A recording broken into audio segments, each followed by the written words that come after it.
think of Jesus, what do you think of? A nice guy with a beard, maybe someone friendly, someone kind, someone who told the truth, who was wise.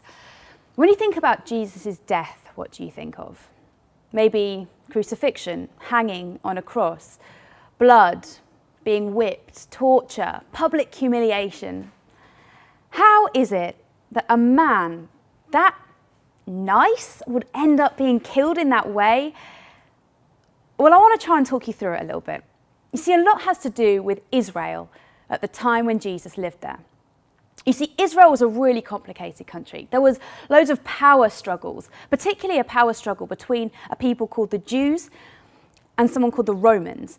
You see, Jesus himself was a Jew, and a lot of the time was talking to Jewish people, telling them about God, who God was, what he was about, that they could be forgiven of what they'd done wrong, that God loved them, that God cared, that a relationship with God wasn't about fulfilling rules, but it was about love.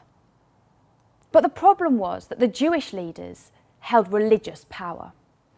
And they liked that power. And a lot of what Jesus said upset them. It took power away from them and back to people having relationship with God.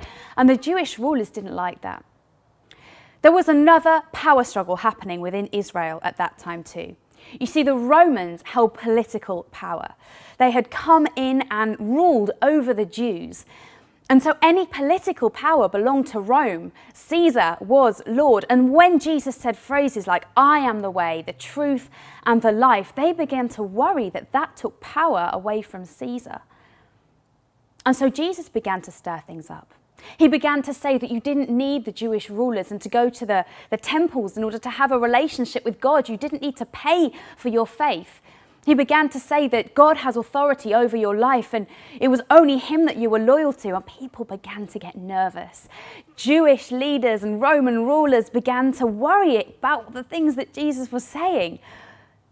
Was he going to cause a revolution? Was this nice, kind man actually a revolutionary that was going to overthrow the government? And so the rulers and the leaders of the time decided to do something about it.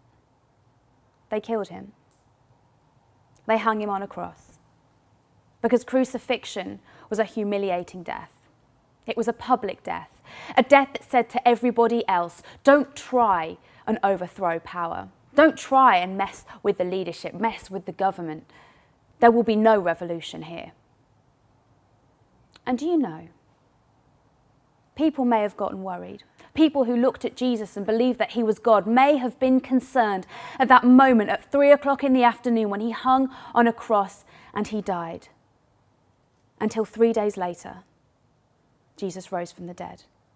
That revolutionary, the revolutionary man who said, "Love conquers all. You should just love God, a God that loves you," rose from the grave and power could not hold him. Death could not defeat him. And so when he was crucified, the two thieves, the two men that hung either side of him had to make a decision about who this man was. Was he a nice man with a beard? Was he some revolutionary? Or was he the Son of God?